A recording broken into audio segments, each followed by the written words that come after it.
Hello everyone, आज हम लोग स्टार्ट करेंगे एग्जाम्पल्स की एनालिसिस क्लास 12 फिजिक्स का चैप्टर 5 मैग्नेटिक एंड मैटर। तो एग्जाम्पल नंबर 1 क्या कह रहा है? The magnetic needle has magnetic moment. आपको मैग्नेटिक मोमेंट पता है, मोमेंट ऑफ इनर्शिया पता है। इट परफॉर्म 10 कंप्लीट ऑक्सीलेशन इन 6.70, यानी कि 6.70 सेकेंड में इतने ऑक्सीलेशन कंप्लीट कर लेता है। तो यहाँ से आपको टी नहीं मिल जाएगा, टी मिल जाएगा। टी क्या होता है? 2 पाई बाई टी होता है, तो 2 पाई बाई ओमेगा। तो यहाँ से टी निकालने के लिए आपको 10 कंप्लीट ऑक्सीलेशन करने हैं। तो यहाँ से टाइम निकल आया, इतने ऑक्सीलेशन है 10 और इतने सेकंड में कंप्लीट कर लेता है। ऑक्सीलेशन का टाइम पीरियड निकालना है कि एक ऑक्सीलेशन कंप्लीट करने में कितना टाइम लग रहा है।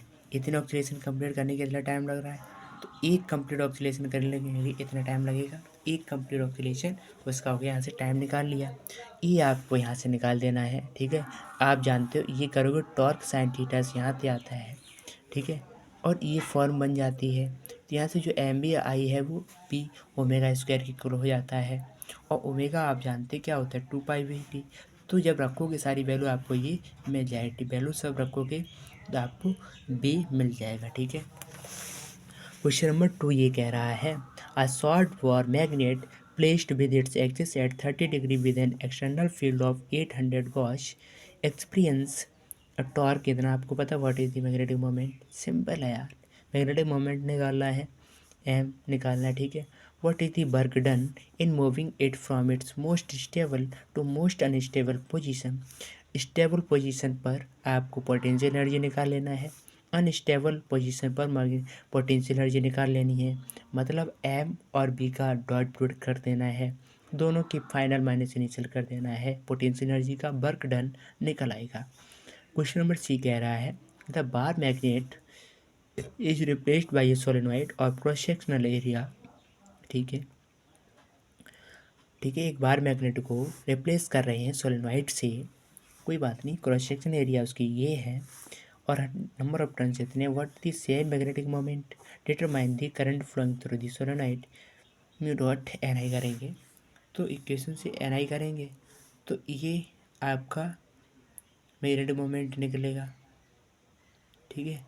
और सेम है तो उसका करंट मुझे डिटरमाइन करना है, उसके इक्वल कर देंगे म्यू डॉट एन आई के। ये बताया जा रहा है कि जो भी सोलेनोइड का जो मैग्नेटिक मोमेंट है वही है हमारा बार मैग्नेटिक का हम मैग्नेटिक मोमेंट निकाल चुके हैं, ठीक है। तो एन आई इक्वल कर देंगे सोलेनोइड का बार मैग्नेट, सोलेनोइड का मैग्नेटिक मोमेंट है तो यहाँ से आप आई नहीं निकाल सकते, 2 एम्पियर आ जाएगा, क्लियर। क्वेश्चन नंबर 3 ये कह रहा है व्हाट हैपेंस, क्या होगा अगर बार मैग्नेट को कट कर दिया जाए इनटू 2 पीसेस में, ट्रांसफर कर दोगे। तो मैं आपको बता चुका हूँ कि अगर आप एक मैग्नेट के साथ घटना क्या कर सकते हो, काट सकते हो। तो यहाँ से जो लेंथ है उसकी L/2 हो जाएगा। पहला जो भी आपका पोल स्ट्रेंथ था तो क्या था ना, पोल स्ट्रेंथ सेम रहेगा, ये भी साउथ हो जाएगा, ये नॉर्थ हो जाएगा। यहाँ पर जो आपका मैग्नेटिक मोमेंट होगा Q/L, मैग्नेटिक मोमेंट नहीं, dipole moment, dipole moment Q pole strength, ठीक है, इंटू L करेंगे तो यहाँ से हो जाएगा L/2 M/2 हो जाएगा। अगर आपका यहाँ पर करोगे एक लीनियर ही काट रहे हो उसकी लेंथ से अलॉन्ग, तो आपका जो भी पोल स्ट्रेंथ हो जाएगा आप आधा हो जाएगा, पोल स्ट्रेंथ आधा हो गया। तो कहीं कि इस रिजल्ट में भी जो भी आपका डायपोल मोमेंट है वो हाफ हो जा रहा है। Question B a magnetised needle in a uniform magnetic field experience a torque but no net force, ये बात सही है। An iron nail near a bar magnet however experience a force of attraction in addition to a torque, why, ये सही बात है। There is, क्योंकि क्या होता है जो भी आपका फोर्स होता नहीं है, टॉर्क क्या रोटेट करने का काम करता है, और टॉर्क रोटेट करने का काम करेगा तो कहीं ना कहीं there is induced magnetic moment होगा। और मैग्नेटिक मोमेंट होने के कारण therefore it experience both force and torque. Induced magnetic moment के कारण वो फोर्स भी एक्सपीरियंस करता है, टॉर्क, इसलिए नेट फोर्स एट्रैक्टिव होता है। इसलिए जो इंड्यूस साउथ पोल है वो nail to closer to the north pole of the magnet then induced north pole, ठीक है, दोनों पोल इंड्यूस कर लेता है। क्वेश्चन मोस्ट, हाँ, must every magnetic configuration have a north pole and a south pole, but about the field due to toroid. Toroid का case हम अलग पढ़ेंगे, ठीक है। टॉरॉइड में क्या होता है, जो भी सोलेनॉइड में स्टेट काम करता है, और टॉरॉइड में ऐसे काम करता है, ये भी ऐसे ऐसे, ठीक है, टॉरॉइड में ऐसे काम करता है। नॉट नेसेसरली, ज़रूरी नहीं है, ट्रू है। The source of field is at non-zero magnetic moment.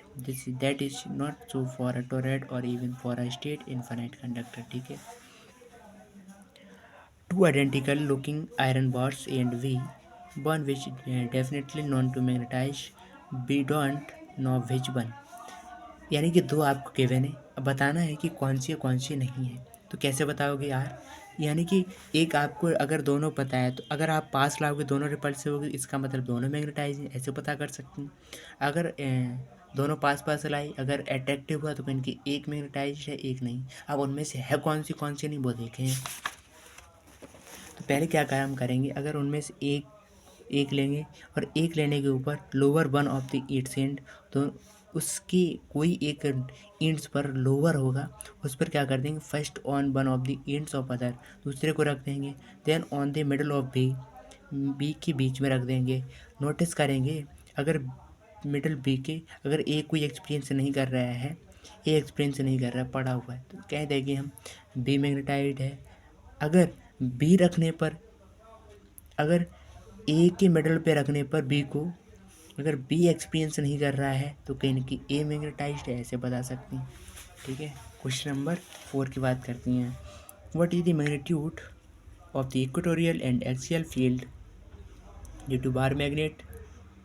Bar magnet की लेंथ ये है, बार मैग्नेट की डिस्टेंस इतनी है फ्रॉम इट्स मिड पॉइंट पे।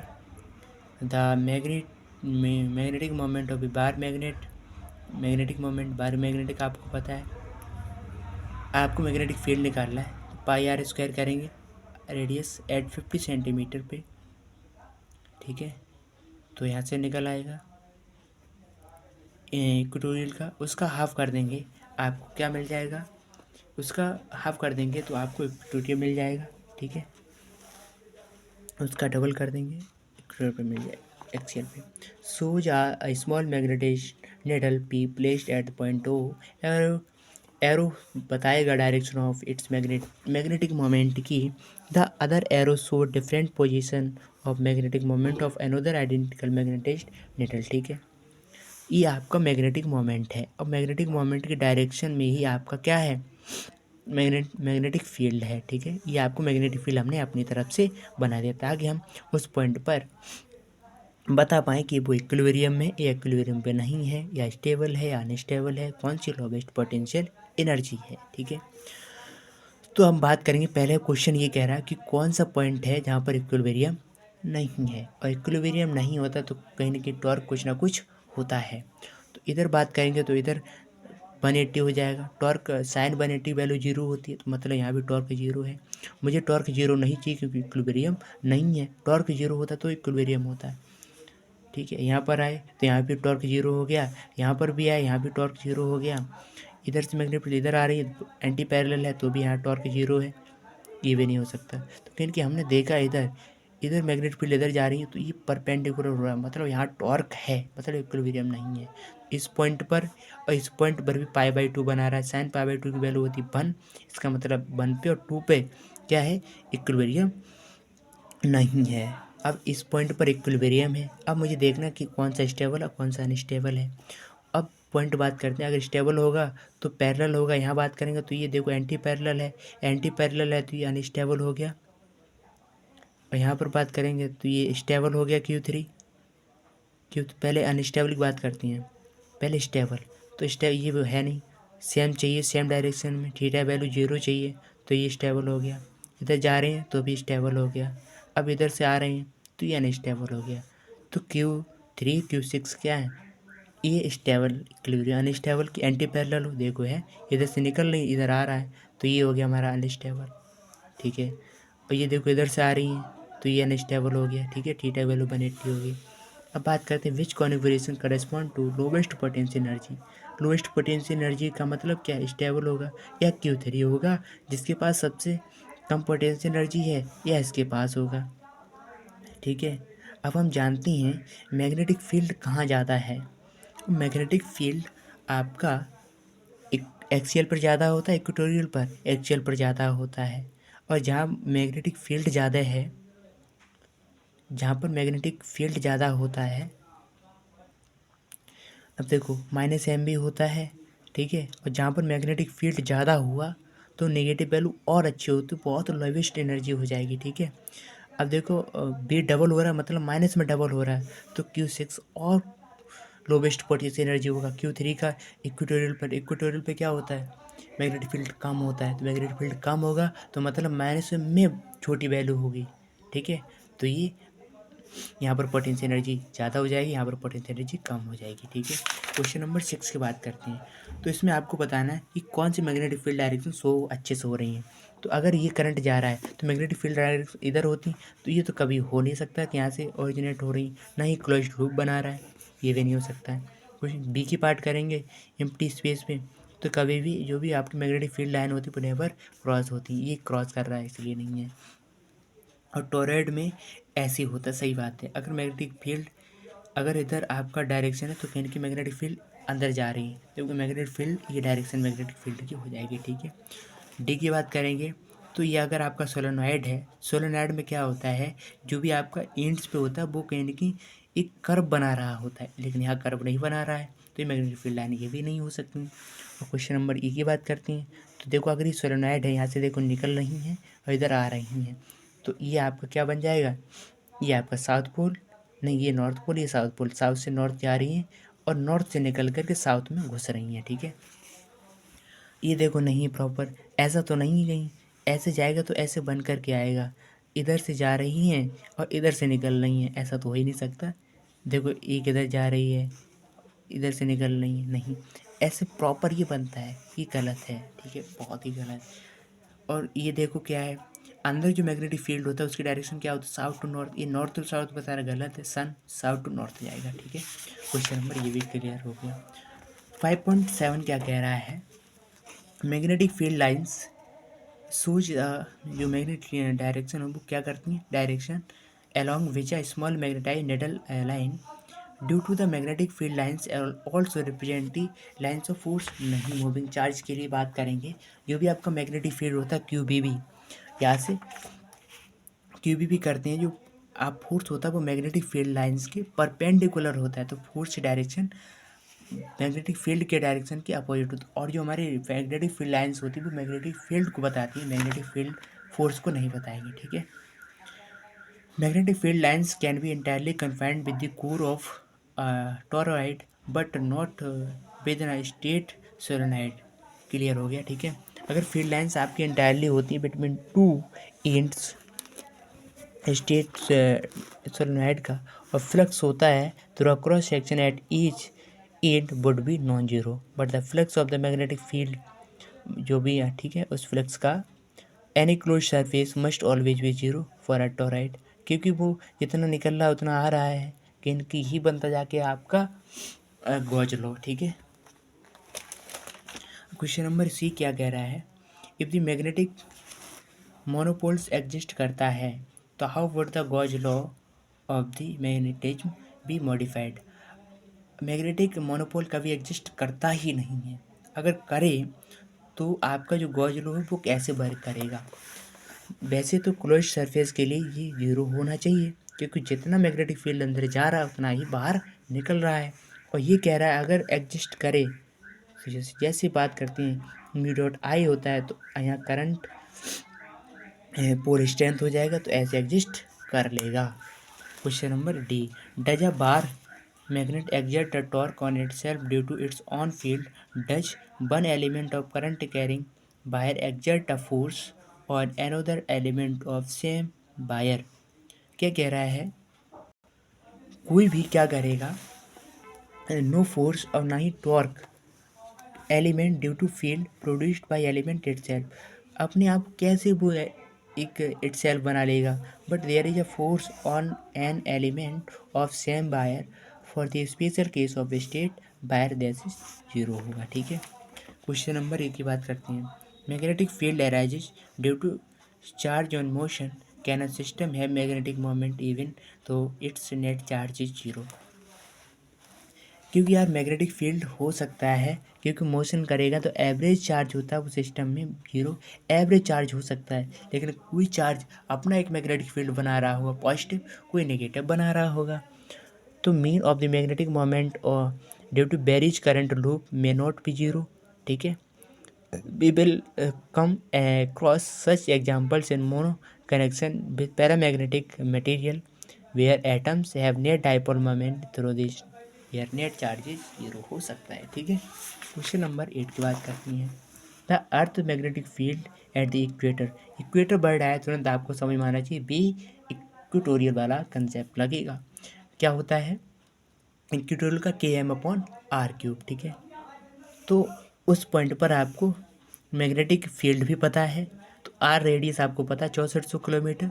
ठीक है, एस्टिमेट था अर्थ में डाइपोल मोमेंट, आपको एम की वैल्यू पता करनी है, हो जाएगा क्लियर। ठीक है, अब बात करते हैं क्वेश्चन नंबर 9 की। क्वेश्चन नंबर 9 क्या कह रहा है। In the magnetic meridian of a certain place the horizontal component of the earth's magnetic field, आपको अर्थ मैग्नेटिक फील्ड का जो एक कंपोनेंट होता है हॉरिजॉन्टल वो इतना होता है, और डिप एंगल आपको पता है, और डिप एंगल वही होता है जो नेट मैग्नेटिक फील्ड और हॉरिजॉन्टल के साथ बना रहा होता है। What is the magnetic field of the earth, earth का नेट मैग्नेटिक फील्ड निकालना है, तो जो बी cos 60 डिग्री इसके इक्वल कर देना है और बी की वैल्यू यहाँ से निकल आएगी। ठीक है, क्वेश्चन नंबर 10 की बात करते हैं। A solenoid has a core of a material with relative permeability 400, the windings of the solenoid are insulated from the core and carry a current of 2 ampere। जो आपका सोलेनोइड होता है, solenoid has a core of a material with relative permeability, आपको permeability यहाँ से पता लग गया। ठीक है, solenoid insulated from a core carry a current, आपको आई पता है। नंबर ऑफ टर्न्स भी पता है, नंबर ऑफ टर्न्स पर मीटर मतलब स्मॉल एन की वैल्यू पता है। एच निकालना है, मतलब एच क्या होता था आपका मैग्नेटिक इंटेंसिटी होता था। मैग्नेटिक इंटेंसिटी यहाँ से कैसे आता था, एच इक्वल एन आई, वो आता था जैसे हम करते थे एक्सटर्नल ये होता है इसके इक्वल होता है, तो यहाँ तो जो एच निकल के आता था वो एन आई निकल के आता था, तो एच इक्वल एन आई हो गया, तो यहाँ से आपको एच भी निकल आएगा। ठीक है, और मैग्नेटिक फील्ड अब आपको एम निकालना है। अब एम कैसे आएगा आपका, और जो एम होता था यहाँ से एम निकालने की कोशिश करेंगे, mu dot is equal H M कर दो, म्यू इक्वल एच एम कर दो, लेकिन ये रिलेटिव आपको परमिलिटी भी गिवन है। अगर यहाँ से म्यू एम इक्वल एच कर दोगे मैग्नेटाइजेशन, ठीक है, तो म्यू एम निकालना, म्यू एम मुझे पता नहीं, म्यू एम की वैल्यू ये होती है mu r u equal mu dot, तो यहाँ से म्यू डॉट पता है मुझे क्या होता है 4×10⁻⁷, म्यू आर गिवन है, एच आपको यहाँ से निकाल लिया है, मल्टीप्लाई कर रहे हैं आपको बी मिल जाएगा मैग्नेटिक फील्ड। ठीक है, बी निकल आया। अब आपको निकालना एम, एम आपको यहीं से निकाल देना है, एम यहीं से निकल आएगा। ठीक है, me not upon mu dot minus H कर देंगे, एम आ जाएगा। ठीक है, क्वेश्चन नंबर डी की बात करते हैं। The magnetising current, magnetising current, जब कोई सोलेनोइड के अंदर बार मैग्नेट आ जाता है, तो जो सोलेनोइड के द्वारा जो मैग्नेट करंट होता है, और बार मैग्नेट आने से करंट मैग्नेटाइजिंग होता है, मतलब करंट डबल हो जाता है। तो आई जो होता है, आई की जगह क्या हो जाएगा, आई प्लस आई एम हो जाएगा। तो यहाँ से जब निकालते हैं तो करंट आपको यूजिंग करोगे तो आप इसके लिए ये है, और मैग्नेटिक फील्ड का जो फील्ड होता है वो 1 टेस्ला गिवन है। ठीक है, तो आपको मैग्नेटाइजिंग करंट यहाँ से मिल जाएगा। ठीक है, एन नॉट रखेंगे, सब चीज़ रखेंगे तो आपको मिल जाएगा। ठीक है, और क्वेश्चन नंबर 11 क्या कह रहा है। A dominant ferromagnetic iron is in the form of a cube of side length 1 1 micrometre, ठीक है, 1 माइक्रोमीटर साइड लेंथ आपको गिवन है। Estimate the number of iron atoms in the domain and the maximum possible dipole moment and magnetisation of the domain. The molecular mass of the iron, molecular mass आपको पता है, ठीक है, density पता है, density से हम मास निकाल लेंगे, वॉल्यूम यहाँ से निकाल लेंगे, सेट क्यूब करेंगे, इसका क्यूब कर देंगे, वॉल्यूम पता लग जाएगा, डेंसिटी का यूज करके मुझे मास पता लग जाएगा, और मुझे मास पता लग जाएगा, वहाँ से मोल्स निकाल लेंगे, ठीक है। तो मोल्स निकाल लेंगे, अब मोल्स में Na का मल्टीप्लाई कर देंगे तो मुझे कितने इलेक्ट्रॉन्स वहाँ जा रहे हैं, तो मुझे एन की वैल्यू पता लग जाएगी, एन की वैल्यू पता लग जाएगी। तो वहाँ से मुझे क्या निकाल लेना है, मुझे पता लग जाएगी वो जो इलेक्ट्रॉन्स हैं वो इतने हैं। अब मुझे निकालना है कि इतने एटम्स के पास कितना डाइपोल मोमेंट होगा, और एक का मुझे डाइपोल मोमेंट पता है, तो इतने एटम्स हैं तो उसका मल्टीप्लाई कर देंगे तो मुझे जो डाइपोल मोमेंट है वो मैक्सिमम पता लग जाएगा, डाइपोल मैक्सिमम पता लग जाएगा, और डाइपोल मैक्सिमम आपको पता लग जाएगा, वहाँ से निकालना मुझे मैग्नेटाइजेशन। अब मैग्नेटाइजेशन क्या होता है, जो भी आपका मैग्नेटिक डाइपोल मोमेंट है net upon per unit volume, तो यहाँ से ही करेंगे आपको मैग्नेटाइजेशन भी पता लग जाएगा।